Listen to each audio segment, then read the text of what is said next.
Hello and welcome to the Pilgrim Way. My name is Norman Graham and I'm a minister in the Baptist Union of Churches in Scotland. The aim of these signposts is to try and help to connect the text of the Bible with our everyday lives.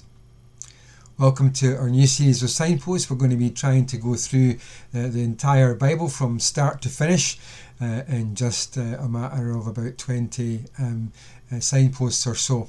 And so we're going to be looking at big sections of scripture and zeroing in on a few key verses within those sections. And today I want to kind of really look through Genesis chapters 1 to 11 just by focusing in on a couple of verses. And I'm going to read from Genesis chapter 1 verse 24 through to chapter 2 verse 3. And God said, "Let the land produce living creatures according to their kinds, the livestock, the creatures that move along the ground, and the wild animals, each according to its kind." And it was so. God made the wild animals according to their kinds, the livestock according to their kinds, and all the creatures that move along the ground according to their kinds. And God saw that it was good.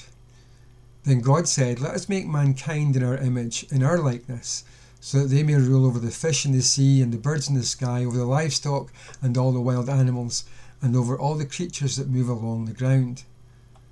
So God created mankind in his own image. In the image of God he created them, male and female he created them.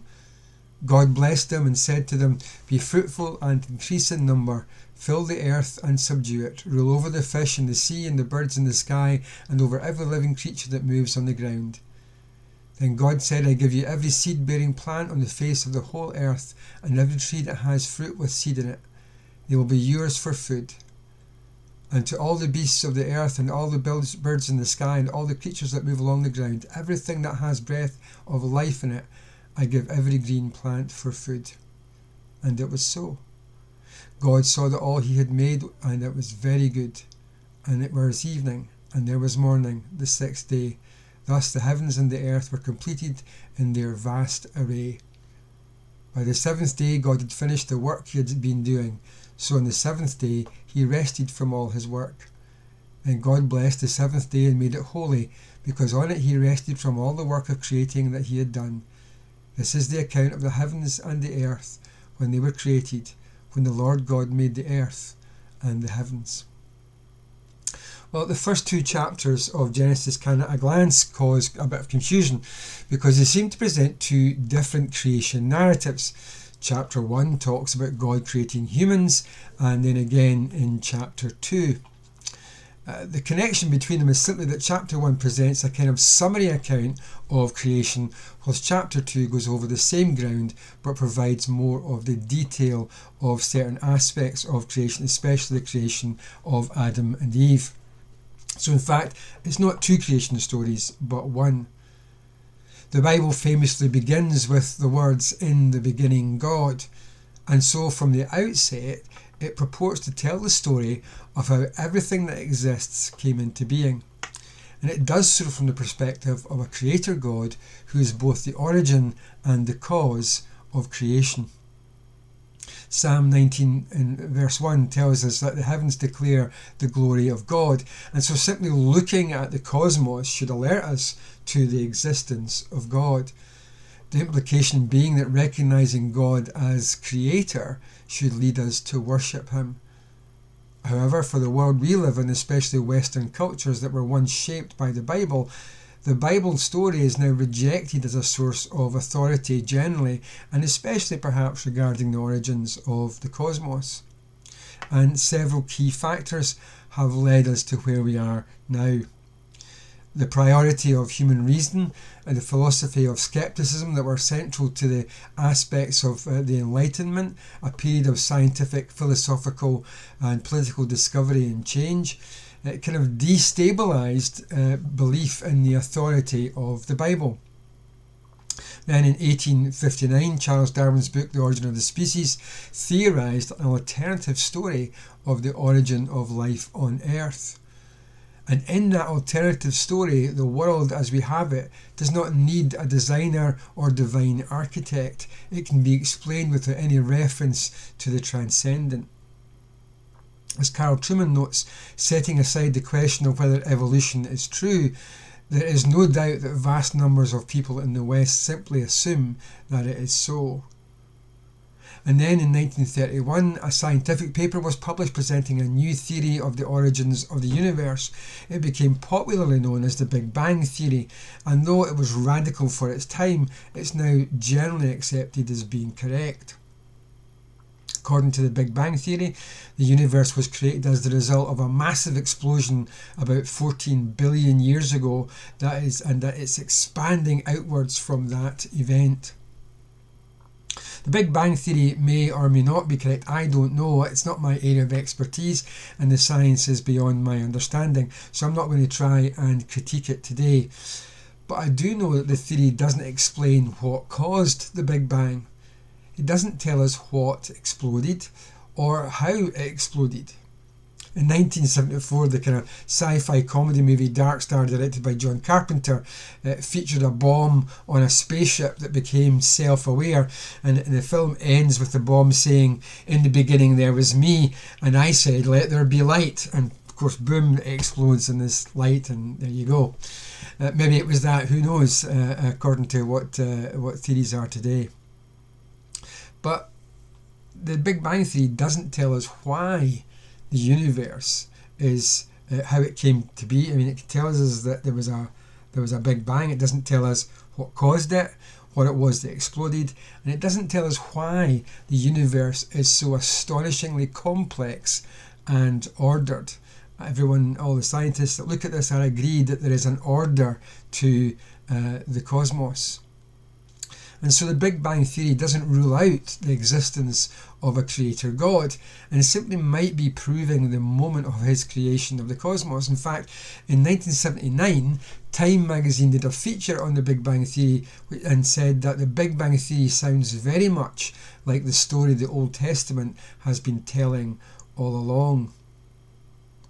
The Bible, however, begins with God, and the rest of the story is about God's increasing revelation of himself in human history.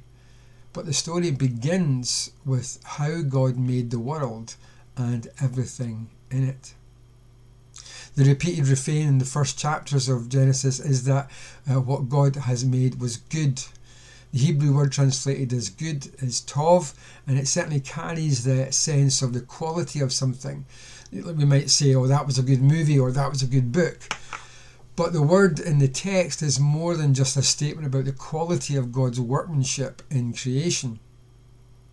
To understand it more fully, we should consider what is implied by the phrase not good. The only thing in the creation story that's described as not good is that it's not good for man to be alone. It's not good for him to be the only one of his kind. To contrast these two phrases suggests that another meaning of good is that it describes something which operates according to its purpose, the purpose for which it was made. I mean, a chair is no good if it collapses under your weight every time you sit on it. It's only a good chair if you can sit on it. In other words, it does what it says on the tin. Humanity is the crown of God's creation, for humans are the only created thing made in the image of the Creator. But God is a Trinity, Father, Son and Spirit, living in perfect community of perfect love. As a creature made in God's image, humanity is intended to reflect the Creator within creation, and the man cannot do that on his own. And so God makes woman to be the man's counterpart, and together they reflect God in creation, as they live together with God in a community of mutual love. And in doing so, they fulfill their purpose. And so God's verdict on creation is that it was very good. That purpose has not changed, and even today that longing for community and a sense of belonging, of being part of that community of love, is all around us. The popular TV show Friends is all about the search for meaningful relationships. The longing is found in the pop music from Coldplay to U2. One of the best expressions of it that I've seen in popular culture was a series of adverts that were on TV a few years ago for Carling Black Label beer. Each advert was based on the sense of community and belonging. I remember the first one was a murmuration of starlings, and There was no voiceover, there was no text on the screen, just this murmuration of starlings, and then at the end of the advert up came the word belong, and then the Carling Black Label logo. Even in our sinful fallen state, even unknowingly, we are still trying to reflect the Creator in His creation. Unfortunately, Genesis tells not just the origins of humanity and God's good creation, but also the origin of how it all went wrong and why we now live in a world that is not good. The reason the Bible gives is what it calls sin. Genesis 3 tells how Eve was deceived by the serpent and how Adam disobeyed God, and so sin came into the world. The harmonious relationship between the man and the woman is broken, and even more significantly, their intimate relationship with God is also broken. Even the relationship with the land, with creation itself, is broken. Previously, Adam and Eve had enjoyed a close relationship with God, walking with Him in the garden in the cool of the day. Now, instead of running out to meet Him when they heard Him coming, they run away and hide themselves. The fact that God clothes them with animal skins is itself an implication of how things have now changed. For previously man had named all the animals, he knew them all by name, and now an animal has been killed in order to cover his shame. It's not just Adam and Eve's relationship with each other and with God that was broken by their disobedience. The whole world was broken, and it was the fault of humans. In the book of Romans, the Apostle Paul writes about all of creation groaning like a woman in labour. And so we have earthquakes and tornadoes and hurricanes and other natural disasters. It's ironic that we call such events natural disasters because, according to the story the Bible tells, they're not natural at all. They're a result of the effects of sin in the world. The harmony and perfection, the goodness of the whole of creation has been affected by human sin. Canadian singer Bruce Cockburn has a song called Broken Wheel, in which he picks up on the Eastern perceptions of the cosmos being like a wheel, and in his song the image is of a wheel that doesn't roll properly, but rather it bounces along because it's broken. And he sings, "You and me, we're the break in the broken wheel, a bleeding wound that will not heal." The brokenness of the cosmos stems from the brokenness of humans' relationship with God. The result of human sin was that God's good creation was now not good. Adam and Eve were banished from the Garden of Eden, and in toil they worked the land for the rest of their lives.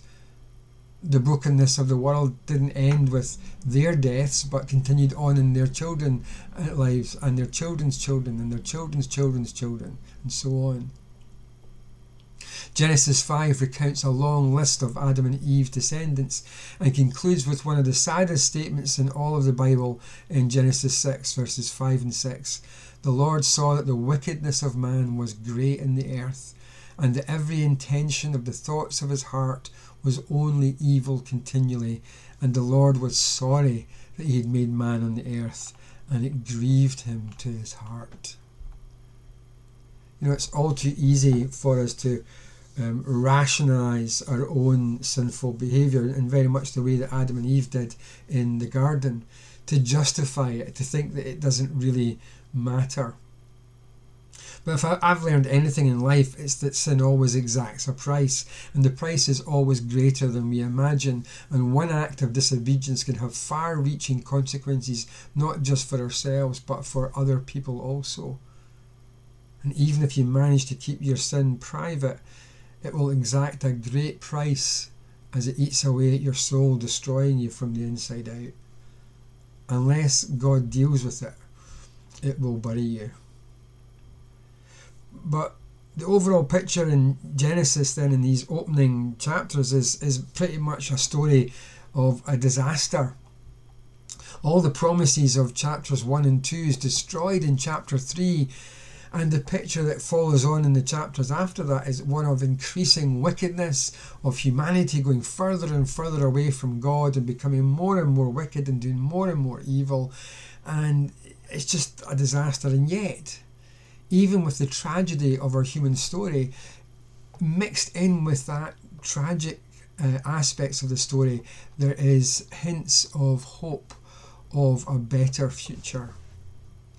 There's the hint of a promise of ultimate victory over evil.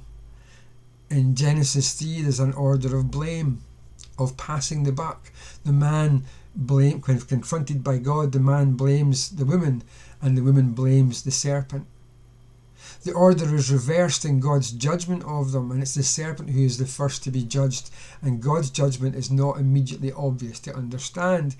In Genesis 3:15, we read, I will put enmity between you and the woman, and between your offspring and her offspring. He shall bruise your head, and you shall bruise his heel.